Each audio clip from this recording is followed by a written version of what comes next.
Actually ಏನು ಗೊತ್ತಾ, ಪಾಪ ನಿಮ್ಗೇನು ಗೊತ್ತಿರುತ್ತೆ ನಾನು ಹೇಳೋವರೆಗೂ ಅಲ್ವಾ. ಏನಂದರೆ ಸ್ವಲ್ಪ ಜನ ಇರ್ತಾರೆ, ಸ್ವಲ್ಪ ಜನ ಈ ಇನ್ಫ್ಲೂಯೆನ್ಸರ್ಸು ಅಥವಾ ಈ ದೊಡ್ಡ ದೊಡ್ಡ ಸೆಲೆಬ್ರಿಟೀಸು ಯಾವುದಾದ್ರು ಸ್ಯಾರೀಸ್ನೋ ಡ್ರೆಸ್ನೋ ವೇರ್ ಮಾಡಿ ಒಂದು ಫೋಟೋನೋ ವೀಡಿಯೋನೋ ಹಾಕ್ಬಿಟ್ರೆ ಅಲ್ಲೋಗಿ ಲಿಂಕ್ ಅಂತ ಬಡ್ಕೊತಾ ಇರ್ತಾರೆ. ಅದನ್ನೇ ನಾವಿಲ್ಲಿ ಆನ್ಲೈನ್ ಬಿಸ್ನೆಸ್ ಮಾಡೋರು ಬಡ್ಕೊತಾ ಇರ್ತೀವಿ. ಲಿಂಕ್ ಏನಪ್ಪ, ಅದ್ರ ಜೊತೆ ನಿಮಗೆ ಸ್ಯಾರಿನೂ ಕಳಿಸ್ಕೊಟ್ಬಿಡ್ತೀವಿ ಅಮೌಂಟ್ ಹಾಕಿ ಅಂತ. ಯಾಕೆ ನೀವು ನಮ್ಮನ್ನು ನಂಬಲ್ಲ? ಸರಿ, ಯಾರಿಗಾದ್ರೂ ನಿಮಗೆ ಗೊತ್ತಿದ್ದರೆ ನನಗೆ ಕಮೆಂಟ್ ಮಾಡಿ. ಏನಂದರೆ ಅವ್ರಿಗಿಂತ ಮುಂಚೆ ನೀವೇ ಸ್ಯಾರೀಸ್ನ ಅಥವಾ ಡ್ರೆಸ್ನ ವೇರ್ ಮಾಡಿ ಫೋಟೋಸ್ ಹಾಕ್ಕೊಂಬಿಟ್ರೆ ನೀವೇ ಸೆಲೆಬ್ರಿಟೀಸ್ ಆಗ್ತೀರಾ ಅಲ್ವಾ? ಹೌದು ತಾನೇ? ಅದನ್ನೊಂದು ಸರಿ ಟ್ರೈ ಮಾಡಿ.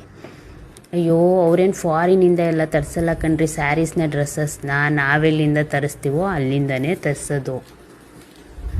ನಿಮ್ಗೆ ಯಾಕೆ ಅದು ಅರ್ಥನೇ ಆಗಲ್ಲ? ಏನೋಪ್ಪ.